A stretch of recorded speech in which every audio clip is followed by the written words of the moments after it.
ગઈકાલે એક દુષ્કર્મનો ગુનો નોંધાયેલો હતો, જે ગુનામાં આ કામના જે ફરિયાદી બેન છે, જેઓ પોતે ભોગ બનનાર છે, એમની ફરિયાદ આધારે ગુનો નોંધવામાં આવેલ છે. જે ગુનામાં આ કામના ફરિયાદી બેન સાથે આ કામનો જે તોહમતદાર છે શૈલેષ જગદીશભાઈ રાઠોડ રહે ઇટોલા ગામનો છે, તેને ફરિયાદી બેનના જે ખેતરમાં રહે છે ત્યાં ઝૂંપડામાં ત્યાં જઈ અને તેમની સાથે તારીખ 15/12/2024 તથા તારીખ 22/12/2024ના રોજ એના ખેતરમાં જઈ ઝૂંપડામાંથી એમની સાથે જબરજસ્તીપૂર્વક એમની સાથે દુષ્કર્મ કરેલું હતું. જે ગુનામાં જે અનુસંધાને ગુનો નોંધાયેલો છે.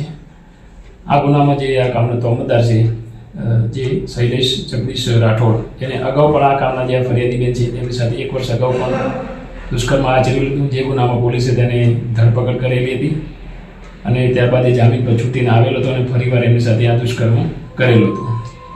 જે ગુના કામનો જે તોહમતદાર છે એ હાલમાં નાસ્તો કરતો હોય તેને પકડવા માટે ભરૂચ જિલ્લામાંથી એલસીબી, એસઓજી તથા લોકલ પોલીસની ટીમો બનાવીને પકડવા માટેની કાર્યવાહી હાલમાં ચાલુ છે અને આ ગુનાની તપાસ આમોદ પોલીસ સ્ટેશનના પોલીસ ઇન્સ્પેક્ટર શ્રી હાલમાં ચલાવી રહેલ છે.